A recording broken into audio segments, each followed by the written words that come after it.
Hi ஐ மே 65 spoken English தமிழ்ல பார்த்துருக்கோம். I am back guys. நம்ம கிட்டத்தட்ட நான் வந்து ரெக்கவர் ஆயிட்டேன். என்னோட ப்ராப்ளம்ஸ்லாம் கொஞ்சம் கொஞ்சமாக சால்வ் பண்றதுக்கு அக்செப்ட் பண்ணிக்கிட்டேன். ஸோ கிட்டத்தட்ட அதையும் சால்வ் பண்ணிட்டு வந்துட்டு இருக்கேன். ஸோ இன்னைக்கு ரொம்ப நாள் கழிச்சு நம்ம ஒரு மோட்டிவேஷன் டைலாக் பார்க்க போறோம். ஸோ அது லேர்னிங் சம்பந்தப்பட்டது. Learning is a treasure that will follow it's owner everywhere. So இது ரொம்ப ரொம்ப இம்பார்ட்டன்ட். லேர்னிங்கிறது ஒரு பொக்கிஷம். அது எப்போதுமே அதோட ஓனரை வந்து ஃபாலோ பண்ணிட்டே இருக்கும். எங்க போனாலும் எவ்ரிவேர். ஸோ படிப்பு அப்படிங்கிறது ஒரு பொக்கிஷம். அதை நீங்க ஒரு வாட்டி கத்து வச்சிருக்கீங்க அப்படின்னா, அதை தெரிஞ்சு வச்சுக்கிட்டீங்க அப்படின்னா வந்து அது நீங்க எந்த இடத்துக்கு போனாலும் அந்த விஷயம் உங்களுக்கு ஹெல்ப்பாவே இருக்கும். ஸோ அது உங்களை மத்த பணமோ மத்த இருக்கிற ஒரு பொருளை விட கோல்டோ இதெல்லாம் தாண்டி அந்த லேர்னிங் அதை படிச்சிருக்க ஒரு விஷயம். ஸோ உங்களை எப்பவுமே ஃபாலோ பண்ணும். அதுதான் வந்து சிம்பிளா சொல்லியிருக்காங்க. Learning is a treasure that will follows it's owner everywhere. Okay, நம்ம அதனாலதான் லேர்ன் பண்ண போறோம் இங்கிலீஷ். நம்ம ஏன்னா எவ்ரிவேர் எல்லா இடத்துக்கும் போறோம்ல, அதனாலதான் இங்கிலீஷ் தேவைப்படுது. அதுக்காண்டி நம்ம படிக்க போறோம். ஸோ நம்ம ஃபியூச்சர் டென்ஸை பார்த்துட்டு இருக்கோம். இந்த ஃபியூச்சர் டென்ஸ்லாம் ஒண்ணுமே இல்லை. இந்த 3 காலங்கள் இருக்கிறத நம்ம வந்து நடக்க போற விஷயத்தை பத்தி நம்ம பேசுறது முன்கூட்டியே சொல்றது பார்த்தீங்கன்னா இதான் ஃபியூச்சர் டென்ஸ்னு சொல்லுவாங்க. இதுல நம்ம வந்து பாசிட்டிவ் வாக்கியத்தை எல்லாத்தையுமே நம்ம பார்த்துட்டோம். ஸோ இப்போ வந்து நெகட்டிவ் சென்டென்ஸ் அமைக்கிறது எப்படின்னா பார்த்துட்டு இருப்போம். அதோட ஃபார்மட் என்னன்னு சொல்லிட்டு உங்களுக்கு லைட்டா சொல்லியிருப்பேன். ஸோ இதை வந்து வில் நாட்னு சொல்லலாம், இல்லாட்டி ஓன்ட்னு சொல்லலாம். இந்த மாதிரிலாம் ஒரு இருக்கும். டூ நாட் வந்து டோன்ட்னு சொல்ற மாதிரி, டிட் நாட் எப்படி டின்ட்னு சொல்ற மாதிரி, வில் நாட்டை வந்து ஓன்ட்னு சொல்லலாம். ஆனா அதுல வந்து மேக்சிமம் ஸ்பெல்லிங்ல எது ஒரு மிஸ்டேக் எந்த ஒரு மாற்றமும் இருக்காது. பட் வந்து வில் பிளஸ் நாட் சேர்க்கையில ஓன்ட் WON அப்போஸ்ட்ரோபி T வரும் அப்படிங்கறதெல்லாம் சொல்லியிருந்தேன். ஸோ இதெல்லாம் ஜஸ்ட் ரீகால் பண்ணிக்கோங்க. ஸோ இதெல்லாம் வந்து உங்களுக்கு ரீகால் பண்ணிக்கிறதுக்காண்டி. ஸோ இதோட ஃபார்மட் எப்படி இருக்குன்னு பாத்தீங்கன்னா ஒரு நெகட்டிவ் சென்டென்ஸ், ஒரு சப்ஜெக்ட் அண்ட் வில் நாட் அதுதான் ஓன்ட்னு சொல்லுவோம். ஸோ ஒரு ப்ரெசன்ட் டென்ஸ் வெர்ப் இதை யூஸ் பண்ணி நம்ம வந்து ஃபியூச்சர் நடக்க போற விஷயம் இது வந்து நெகட்டிவா சொன்னோம். ஃபியூச்சர் நடக்க போறதா நெகட்டிவா சொன்னோம். ஸோ இதுக்கு பதிலாக நம்ம இன்னொரு விஷயத்தையும் பார்த்துருந்தோம். நெவர் அப்படிங்கிற ஒரு விஷயத்தையும் இந்த இடத்துல நம்ம வந்து பார்த்திருப்போம். ஸோ இதுக்கு முன்னாடி செஷன் நீங்க போய் முன்னாடி பார்த்தீங்க அப்படின்னா முன்னாடி உள்ள ப்ரீவியஸ் வீடியோஸ் போய் பார்த்தீங்க அப்படின்னா வந்து அதுல சொல்லியிருப்பேன். எனக்கு அவ்வளவா வந்து என்னன்னா வருது, இந்த கம்ப்யூட்டர்ல டிரா பண்றது அவ்வளவா வராது. பட் இதெல்லாம் நெவர் எழுதியிருக்கேன். ஸோ அது உங்களுக்கு புரியல அப்படின்னாலும் வந்து நெவர்னு அண்டர்ஸ்டாண்ட் பண்ணிக்கோங்க. நான் சொல்லிடுறேன், அதுக்கப்புறம் தான் நான் வரைகிறேன். நெக்ஸ்ட் ஹேப்பன், அதோட பாஸ்ட் டென்ஸ் ஹேப்பன். ஒரு நிகழ்வது, அதாவது நிகழ்வது, ஏற்படுவது, சம்பவிப்பது, ஒரு சம்பவம் ஏதாவது ஒரு நிகழ்வு அப்படின்னு வச்சுக்க ஹேப்பன். ஹேப்பன் அப்படின்னா வந்து ஒரு ஏதோ ஒரு சம்திங் நடக்குதுன்னு சொல்லுவோம். நிகழ்வது அதை நடக்குதுன்னு கூட சொல்ல மாட்டோம். நடக்குதுன்னா வந்து அது ஸ்டெப்பா மாறிடும். ஸோ அதை வந்து நம்ம தமிழ்ல வந்து நடக்குது, நிகழ்வது, இதை வந்து சுத்த தமிழ்ல பேசணும் அப்படின்னு பாத்தீங்கன்னா வந்து நிகழ்வதுன்னு சொல்லுவாங்க. ஏற்படுவது, சம்பவிப்பது, இது எல்லாத்துக்குமே ஒரே மீன் ஹேப்பன். சம்பவிச்சது அப்படின்னா வந்து நடந்து முடிஞ்சது அப்படின்னா வந்து ஹேப்பன்ட் அப்படின்னு சொல்லுவாங்க. இதோட ப்ரெசன்ட் டென்ஸ் வெர்ப் தான் இது. இது ஆக்சுவலா வெர்ப். ஸோ இதோட பாஸ்ட் டென்ஸ் இது. ஓகே, நம்ம வந்து இதை வச்சு நம்ம வந்து ஒரு விஷயம் நடந்தது அப்படிங்கிறது சொல்றோம். It will never happen again. Again அப்படின்னா திரும்ப. ஸோ இது வந்து திரும்பி இது மாதிரி நடக்காது. ஸோ ஃபியூச்சர்ல நம்ம ஏதோ ஒரு விஷயம் சம்திங் ஏதோ ஒன்று ராங்கா பண்ணிட்டோம் அப்படின்னு வச்சுங்களேன். ஸோ இந்த மாதிரி நான் ஃபியூச்சர்ல நடக்காது வந்து நான் வந்து கேரண்டி கொடுக்குறேன். So it will never happen again. So ஒரு மன்னிப்பு கேட்குற மாதிரி. ஸோ இது வந்து சாரி சார் ஐ ஃபர்கட், நான் மறந்துட்டேன். It will never happen again. இது வந்து ஃபியூச்சர்ல இனிமேல் நடக்காது, நான் பாத்துக்கிறேன். ஐ வில் ஹேண்டில் தட், நான் வந்து ஹேண்டில் பண்ணிக்கிறேன். It will never happen again. இது இந்த மாதிரி திரும்பி நடக்காது, சரி விடுங்க. ஸோ இந்த மாதிரி நடந்துருச்சு, ஓகே பரவாயில்ல. It will never happen again அப்படிங்கிற மாதிரி நம்ம சொல்லுவோம்ல. ஸோ அந்த இடத்துல யூஸ் பண்ணுவோம். It won't happen again. நம்ம வில் நாட் இந்த மாதிரி இட் வில் சுருக்கி தான் அந்த வந்து அப்பாஸ்ட்ரோபி போட அந்த W எடுத்துருவோம். ஸோ இதெல்லாம் வந்து என்னன்னா ஒரு சுருக்கிய ஃபார்மட்டு. ஸோ ஏன்னா வந்து நம்ம ஸ்போக்கன் இங்கிலீஷ் பார்க்கல it will never happen again இந்த மாதிரிலாம் பேசணும். இட் வில் அந்த மாதிரி சொல்லிடுவோம். ஸோ அதே மாதிரி it will never happen again, நெவரும் யூஸ் பண்ணிக்கலாம்னு நான் சொல்லியிருந்தேன். அதே மாதிரி நெவர் யூஸ் பண்ணலாம். இதே மாதிரி இன்னொரு ஃபார்மேட்டா இது ரெண்டுல எது வேணா எது உங்களுக்கு பிடிச்சிருக்கோ அது மாதிரி யூஸ் பண்ணிக்கலாம். ஸோ ஏன்னா வந்து அந்த இடத்துல அழுத்தம் திருத்தமா சொல்லணும் அப்படின்னா நெவர் அப்படிங்கிறது ஒருபோதும் இனிமேல் இது மாதிரி நடக்காது அப்படின்னு சொல்லி ஃபியூச்சர்ல. ஆனா பட் ஓன்ட் அப்படி யூஸ் பண்ணல, மேபி நடக்கலாம் அப்படிங்கிற ஒரு சந்தேகம் இருக்கும். நெவர் அப்படிங்கிறதுல நம்ம வந்து உண்மையாலுமே இந்த மாதிரி ஒரு விஷயம் நடக்காது அப்படிங்கறத சொல்றோம்.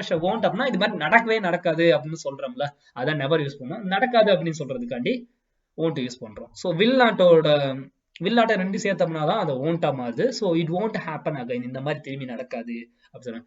ஒருபோதும் நடக்காதுன்னா it will never happen again.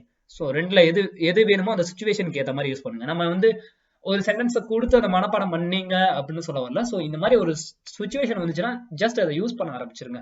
So இப்போ இருந்தே சொல்றேன். ஸோ இனிமேல் நீங்க பேச ஆரம்பிச்சிடலாம். நான் கிட்டத்தட்ட என்னன்னா வந்து ப்ரெசென்ட் பாஸ்ட் ஃபியூச்சர் இது கிட்டத்தட்ட நமக்கு எல்லாத்தையுமே முடிச்சிட்டோம். ஸோ ஒரு ப்ரெசென்ட்ல எப்படி ஒரு கொஸ்டின் கேட்கறது, எப்படி வந்து அதுக்கான ஆன்சர் பண்றது, எப்படி பாசிட்டிவ் சென்டென்ஸ் அமைக்கிறது, நெகட்டிவ் சென்டென்ஸ் எப்படி அமைக்கிறது, எப்படி வந்து டபிள்யூஹெச் கொஸ்டின்ஸ் அமைக்கிறது, எப்படி வந்து கன்ஃபர்மேஷன் கொஸ்டின் கேட்கறது, இந்த மாதிரிலாம் நிறைய விஷயங்களை பார்த்துட்டோம்.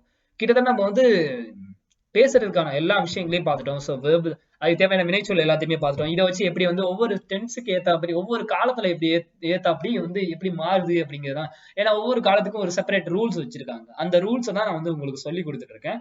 ஸோ இந்த வரைக்கும் நம்ம கான்வர்சேஷனுக்குள்ள போவே இல்லை. பட் எப்படி அமையுதுங்கிற மட்டும் தான் பார்த்துட்டு இருக்கோம். ஸோ ஃபியூச்சர் டென்ஸ்ல எப்படி வந்து பாசிட்டிவ் சென்டென்ஸ் அமையுது, நெகட்டிவ் சென்டென்ஸ் அமையுது, எப்படி வந்து கன்ஃபர்மேஷன் கொஸ்டின் அமையுது, எப்படி இன்ஃபர்மேஷன் கொஸ்டின் அமையுது, இதெல்லாம் பார்த்துட்டு இருந்தோம். ஸோ அதே மாதிரி இதுக்கு முன்னாடி பாஸ்ட் டென்ஸ்ல பார்த்துருந்தோம், அதுக்கு முன்னாடி வந்து ப்ரெசென்ட்ல பார்த்துருந்தோம். இதெல்லாம் வந்து ஒரு கண்டினியூஸ் சீரீஸாவே வச்சிருக்கேன். ஸோ நீங்க வந்து பார்க்காதவங்க போய் அதை கண்டினியூஸ் சீரீஸை பார்த்துருவாங்க. ஏன்னா வந்து அதுக்கப்புறம் வந்தாதான் அது வந்து ஒரு சீரீஸாவே அமைஞ்சு போயிட்டு இருக்கிறது உங்களுக்கு ஈஸியாவே அண்டர்ஸ்டாண்ட் பண்ண முடியும். இல்ல இடையில வந்து பாக்குறீங்க, இடையில வந்து கண்டினியூ பண்றீங்க அப்படின்னா வந்து இது மேபி உங்களுக்கு புரியாம இருக்கலாம். ஸோ நானே நடத்துறது மேக்ஸிமம் புரியாம இருக்கலாம். பட் இந்த சீரீஸா ஒழுங்கா பார்க்கல, இந்த ஒரு ஆர்டர் வாக்ஸா பார்க்கலாம், மேக்ஸிமம் அதிகமாவே உங்களுக்கு புரியாம இருக்க வாய்ப்பு நிறையவே இருக்கு.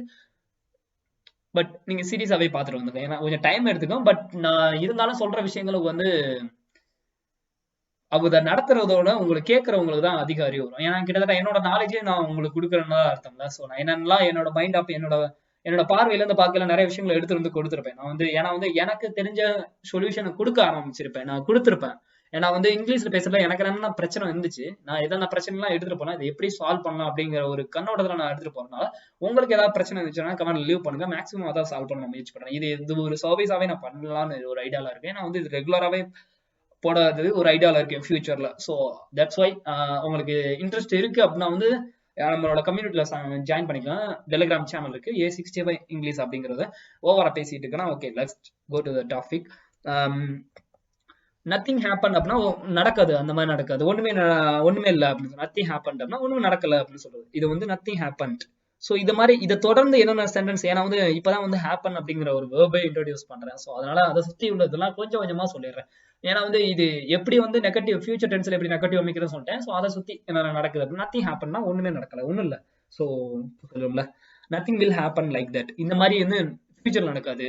இந்த நோ, நாட் இதெல்லாம் வந்து நெகட்டிவ் சொல்றது. அதே மாதிரி நெவர் அப்படிங்கிற ஒரு விஷயம் நெகட்டிவ் சொல்றது. இது மாதிரி ஒவ்வொரு நெகட்டிவ் பார்க்கல ஒவ்வொரு விஷயத்த நம்ம அப்கிரேட் பண்ணிட்டே போயிட்டு இருப்பேன். ஏன்னா வந்து ஃபியூச்சர் நடத்தையில ஒரு விஷயம் சொல்லியிருப்பேன், பாஸ்ட் நடத்தையில ஒரு நாட்டை வச்சு சொல்லியிருப்பேன், ஒரு நோ வச்சு சொல்லியிருப்பேன். இந்த மாதிரிலாம் வந்து ஒவ்வொரு விஷயமா நம்ம அப்கிரேஷன் பண்ணி போயிட்டு இருக்கோம். ஸோ இதெல்லாம் வந்து அதெல்லாம் பார்த்துட்டு வரையில அந்த நெகட்டிவ்ல என்ன அமைச்சிருந்தோம், அதை எப்படி நெகட்டிவ் அமைக்கிறதுன்னு சொல்லிட்டு இதை ப்ராக்டிஸ் பண்ணி பார்க்கலாம். இந்த நெகட்டிவா பாஸ்டோட கம்பேர் பண்ணி அதுல என்னென்ன டிஃபரன்ஸ் இருக்கு, ஸோ இந்த என்னென்ன வெர்ப்ஸ் எல்லாம் அந்த இடத்துல யூஸ் பண்ணிருக்கோம், ஸோ இந்த இடத்துல என்னென்ன வெர்ப்ஸ் எல்லாம் யூஸ் பண்ணிருக்கோம், ஸோ அதை எப்படி வந்து ஃபியூச்சர்ல நெகட்டிவா மாத்துறது, அதை எப்படி பாஸ்ட்ல இதை எப்படி பாஸ்ட்ல நெகட்டிவா மாற்றுறது அப்படின்னு சொல்லிட்டு எல்லா வேர்ப்ஸையும் கம்பேர் பண்ணி பார்த்துட்டீங்க அப்படின்னு வச்சுக்கோங்க. உங்களுக்கு ஈஸியாவே இந்த வேர்ப்ஸ் எல்லாம் தேவையான வேர்ப்ஸ் எல்லாத்தையுமே நான் கொடுக்க ஆரம்பிச்சிட்டேன் நான் ஆல்ரெடி. ஸோ இந்த வேர்ப்ஸ் எல்லாம் கொஞ்சம் ப்ராக்டிஸ் பண்ணிக்கிட்டீங்க அப்படின்னா வந்து உங்களுக்கு இதை தாண்டி வேற வேர்ப்ஸ் எல்லாம் தேவைப்படாது. மேக்ஸிமம் நான் கொடுக்குற வேர்பே பேசுறதுக்கு போதுமான இருக்கு. இல்ல ஒரு புது வேர்ப் எடுத்துட்டு வரீங்க அப்படின்னா வந்து அதை எப்படி வந்து பாஸ்ட், ஃபியூச்சர், பிரசன்ட் சொல்லிட்டு எப்படி கொண்டு போறது அப்படிங்கிற ஒரு ஐடியாவும் வரும். ஸோ அதுக்காண்டி சொல்றேன். நத்திங் ஹேப்பன் அப்படின்னா ஒண்ணுமே நடக்கல அப்படின்னு சொல்றது. Nothing will happen like that. இந்த மாதிரி நடக்காது அப்படின்னா லைக் அப்படிங்கிற ஒரு மீனிங் சொல்றேன். லைக் இந்த இடத்துல ஒரு வேர்பா வரல. ஸோ லைக் அப்படின்னா விரும்பு அப்படின்னு இருக்கும். இல்ல போல மாதிரி அப்படிங்கிற ஒரு இந்த இடத்துல போல அப்படின்னா அதை போல நடக்காது. லைக் தட் அதை போல நடக்காது. லைக் திஸ் அப்படின்னா இதே போல நடக்காது. லைக் வாட் எதை போல அப்படின்னு கேட்கறது. இந்த மாதிரிலாம் வந்து லைக் பக்கத்துல என்ன வருதோ அதை பொறுத்து, ஸோ எந்த பொசிஷன்ல வருது அது பொறுத்து அமையும். Nothing will happen like that, இதை போல இனிமேல் திரும்பி நடக்காது அப்படின்னு சொல்றதுக்கு வாட் ஹேப்பன்ட் அப்படின்னு நிறைய பேர் கேட்பாங்க. வாட் ஹேப்பன்ட் இது வந்து சரியான இது கிடையாது, கிராமட்டிக்கலா இது ஒரு மிஸ்டேக். வாட் ஹேஸ் ஹேப்பன்ட் அப்படின்னு சொன்னாதான் இப்ப என்ன நடந்துச்சு அப்படின்னு கேட்கணும். What has happened. But maximum நம்ம ஸ்போக்கன் இங்கிலீஷ் பேசல நிறைய மிஸ்டேக்காவே பேசிட்டு இருப்பாங்க. அது ஒன்றும் தவறு கிடையாது, எல்லாருமே அந்த மாதிரி தான் ஃபாலோ பண்றாங்க. பட் எல்லாரும் பேசலாம், நம்மளும் பேசுறது தப்பு கிடையாதுல்ல. ஸோ ஏன்னா வந்து ஸ்போக்கன் இங்கிலீஷ் நம்ம பேசுறதுதான், நம்ம தமிழே நம்ம பார்த்துக்கிட்டீங்கன்னா நான் பேசுற தமிழ் வந்து கொஞ்சம் டிஃப்ரெண்டா இருக்கும். ஸோ ஏன்னா வந்து நான் பேசுறதே மேக்ஸிமம் தமிழ்லயே பேச மாட்டேன். பாதி இதே ஆங்கில வார்த்தைகள் கலந்துதான் அதிகமா பேசிட்டு இருப்பேன். ஸோ அதே மாதிரி சில வார்த்தைகளை ஸ்கிப் பண்ணியிருப்பேன். சில வேர்ட்ஸை வந்து ஸ்கிப் பண்ணலாம். ஸோ அது வந்து பேசுறதுல ஒன்றும் பெரிய மிஸ்டேக் கிடையாது. பட் எழுதையில தான் மிஸ்டேக் வரும். எழுதையில தான் வந்து இந்த இதெல்லாம் கொஸ்டின் மார்க் போட்டேன்னா அதெல்லாம் தேவையில்ல. ஸோ வாட் ஹேப்பன் அப்படின்னு இதுல வந்து எழுதையில கண்டிப்பா அதை போட்டே ஆகும். ஸோ ஏன்னா லாஸ்ட்ல கொஸ்டின் மார்க் இருந்தா கையில புடி அப்படிலாம் அதெல்லாம் சொல்ல மாட்டாங்க. பட் அதே மாதிரி இந்த இடத்துல வாட் ஹேப்பன் எல்லாரும் சொல்றாங்க, ஒன்றும் பிரச்சனை கிடையாது. பட் வாட் ஹேஸ் ஹேப்பன்ங்கிறதா கரெக்டான கிராமட்டிக்கல் படி இதுதான், கிராமர் படி இதுதான் கரெக்டான ரூல். பட் ரூல்ஸை பிரேக் பண்றதுதானே ஹியூமனோட ஒரே வேலை. ஸோ அதனால அந்த இடத்துல நம்ம பிரேக் பண்ணிக்கலாம், ஒன்றும் தவறு கிடையாது. எல்லாருமே யூஸ் பண்றாங்களா, ஸோ யூஸ் பண்ணிட்டு போயிட்டே இருக்கலாம். லிசன் அப்படின்னு சொன்னோம்னா கவனிக்கிறது, ஏதாவது ஒரு விஷயத்த பர்டிகுலரா ஏதாவது ஒரு விஷயம். லிசன்ட் அப்படின்னா வந்து நான் வந்து கவனிச்சேன் அப்படின்னு சொல்றது. ப்ளீஸ் லிசன் டு மீ அப்படின்னா வந்து என்ன கவனி அப்படிங்கிற ஒரு இன்ஸ்ட்ரக்ஷன் கொடுக்கறது. Please listen to me, please listen here. இந்த இடத்துல லிசன் வந்தா டூ வரும். அங்க கவனி அப்படிங்கிற வரையில எந்தெந்த வேர்பு கூட எந்தெந்த ப்ரிபோசிஷன்லாம் வரும், அது எந்த மாதிரி மீனிங் குறிக்குது அப்படின்லாம் வந்து சொல்லியிருப்பேன். ஸோ இந்த இடத்துல லிசன் வந்துச்சு, லிசன் பக்கத்துல ஹியர் வந்துச்சுன்னா டூ போட தேவையில்ல. லிசன் டு ஹியர்னு சொல்ல வேணாம். So listen here, listen here. ஆனா பட் ஆப்ஜெக்ட், அதாவது ஏதாவது ஒரு நபரை சொல்றோம் அப்படின்னா லிசன் டு மீ அப்படின்னு சொல்லணும். லிசன் டு ஹிம், அவனை லிசன் பண்ணு. இந்த மாதிரி யாராவது ஒரு நபரை சொல்றோம் அப்படின்னா கண்டிப்பா அந்த இடத்துல டூ வரணும். ஸோ இந்த லிசன்கிற வேர்பு கூட மேக்ஸிமம் என்ன டூ வரும். பட் இந்த ஹியர், இந்த ஒரு பர்டிகுலரான பிளேஸை பத்தி பேசையில வராது. So I won't listen to you, நான் உன்னை கவனிக்க மாட்டேன். I will never listen to you, நான் வந்து உன்னை கவனிக்கவே மாட்டேன், ஒருபோதும் கவனிக்க மாட்டேன் அப்படின்னு சொல்றது. நெக்ஸ்ட் ஒரு வேர்பை பார்க்க போறோம் அப்படின்னு பாத்தீங்கன்னா அட்வைஸ். Advice, advised. இது வந்து புத்திமதி கூறு அப்படின்னு புத்திமதி சொல்லு, இல்ல வந்து அறிவுரை சொல்லு, இந்த மாதிரிலாம் சொல்லுவோம்ல. அட்வைஸ் இந்த இடத்துல இந்த SE வந்துச்சுன்னா ஒரு இன்னொரு அட்வைஸும் இருக்கு. ஸோ ரெண்டு அட்வைஸ் இருக்கு இங்கிலீஷை பொறுத்தவரை. ஒரு அட்வைஸ் என்ன, இது வேர்பு. இந்த எஸ்க்கு பதிலாக சி போட்டோம்னா அது வந்து அதாவது புத்திமதி கூறு அப்படின்னு சொல்லுவோம்ல. ஸோ புத்திமதி அப்படின்னாலும் அட்வைஸ் தான். ஸோ அதுக்கு வந்து சிஇ வரும். ஸோ இது வந்து நவுன், ஆக்சுவலா இது நவுனு. ஸோ ரெண்டு விதமா இது நவுனா எடுத்துக்கலாம். இது பெயர்ச்சொல், இது வந்து வேர்பு. இதுதான் எதுக்குள்ள டிஃபரன்ஸ். ஸோ ஏன்னா வந்து ஒரு பெயர் சொல்ல வச்சு நம்ம வந்து சொல்லிடலாம். பட் வேர்பு வந்து ஆக்சுவலா வந்து புத்திமதி கூறுறதுக்கு என்ன சொல்லுவாங்கன்னா அட்வைஸ். இந்த அட்வைஸ் தான் சொல்லலாம். ரெண்டுமே சேம் உச்சரிப்பு தான். அட்வைஸ், அட்வைஸ், இது ரெண்டுமே வந்து சேம் உச்சரிப்பு தான். பட் வந்து ஸ்பெல்லிங் மாறும். ஸோ நவுனா பயன்படுத்தல சியும் சிஇ யூஸ் பண்ணணும். ஸோ வேர்பா பயன்படுத்தல எஸ்சி யூஸ் பண்ணணும். ஸோ இதை நல்லா ஐ advice to him but he didn't listen to me, நான் வந்து அட்வைஸ் பண்ணேன் பட் அவன் லிசன் பண்ணவே இல்லை, அவன் லிசன் பண்ணவே இல்லை. பட் ஆனா வந்து ஐ advice to him but he didn't listen to me. இதை வந்து ஃபியூச்சருக்கு மாத்தணும். நான் why don't you advice him, ஏன் அவனுக்கு அட்வைஸ் பண்ணக்கூடாது அப்படின்னு சொல்றது. I am ready to advice him but nobody listen to me, யாருமே என்னை வந்து கவனிக்க மாட்டாங்க அப்படின்னு சொல்றது. Nobody will listen to me, யாருமே என்ன கவனிக்க மாட்டாங்க அப்படின்னு சொல்றதுக்கு nobody will listen to me. இதுவும் ஒரு நெகட்டிவா கொண்டு போறதுக்கு தான். ஸோ நோபடி, யாருமே என்ன கவனிக்க மாட்டாங்க. ஸோ அதுக்கு பதிலாக நம்ம இது she won't listen to me அப்படின்னா அவ என்ன கவனிக்க மாட்டான், நான் என்ன சொன்னாலும் அவ காதலே எடுத்துக்க மாட்டாங்க. She won't listen to me சொல்றது. So they won't listen to me அப்படின்னா வந்து அவங்க என்ன கவனிக்க மாட்டாங்க. ஸோ இந்த they will never listen to meனா வந்து ஒருபோதும் என்ன கவனிக்க மாட்டாங்க அப்படின்னு சொல்றது. they won't listen to meனா வந்து என்ன கவனிக்க மாட்டாங்க அப்படின்னு சொல்றது. nobody will believe it, யாருமே அதை நம்ப மாட்டாங்க. nobody will believe it, இதை யாருமே ஃபியூச்சர், இதெல்லாம் கிறுக்குத்தனமான ஐடியாவா இருக்கு, இதை யாருமே நம்ப மாட்டாங்க. ஸோ நீ நம்புற அப்படின்னா வந்து அது உன்னோட விருப்பம். nobody will believe it, எப்படி நம்பின. கிட்டத்தட்ட நம்ம வந்து நெகட்டிவா முடிச்சிட்டோம். நெகட்டிவ் ஃபியூச்சர்ல எப்படி நெகட்டிவ் சென்டென்ஸ் அமைக்கிறது அப்படின்னு சொல்லி கிட்டத்தட்ட நான் முடிச்சிட்டேன். ஸோ இதுல ரொம்ப ரொம்ப கம்மியானதா நான் நடத்திருப்பேன். பட் இதெல்லாம் வந்து நீங்க பாஸ்ட் கூடயும் பிரசன்ட் கூடயும் உள்ள நெகட்டிவ் சென்டென்ஸ், நெகட்டிவ் வேர்ப், அந்த வேர்ப் எடுத்து வந்து நெகட்டிவா எப்படி மாத்துறது அப்படின்னு சொல்லிட்டு ஒரு எக்ஸசைஸ் மாதிரி செஞ்சு பாருங்க. இல்ல வந்து நீங்க ஒருவேளை நோட்ஸ் எடுத்துட்டு இருக்கீங்க அப்படின்னா வந்து அதை பார்த்துட்டு நோட்ஸ் எடுத்துக்கிட்டு, அதுக்கு தான் நான் நோட்ஸ் எடுத்துக்க சொன்னது. ஸோ மேக்ஸிமம் இதை வந்து அடுத்த ஃபியூச்சருக்கு மாற்றி ட்ரை பண்ணுங்க. ஏன்னா வந்து நீங்களா ட்ரை பண்ணல மிஸ்டேக்ஸ் வரும். மிஸ்டேக்ஸ் வரையில என்ன பண்ணீங்க, என்கிட்ட கமெண்ட் லீவ் பண்ணீங்க. ஸோ உங்களுக்கு எந்த மாதிரி பிரச்சனைலாம் எதிர்கொள்றீங்க அப்படிங்கிறது உங்களுக்கு ஹெல்ப்பா இருக்கும். ஸோ நம்ம இதை நோக்கி டிராவல் பண்ணிட்டு இருக்கோம்ல, ஸோ நிறைய விதமான மிஸ்டேக்ஸ்லாம் வரும். அப்போதைக்கு நம்ம வந்து புதுசா வந்து லேர்ன் பண்ணிக்கலாம். நீங்க அதே மாதிரி உங்க சைட்ல உள்ள உங்க ஆங்கிள் வந்து திங்க் பண்ணல நிறைய என் சைட்ல உள்ள மிஸ்டேக்ஸ் எல்லாம் சொல்லுவீங்க.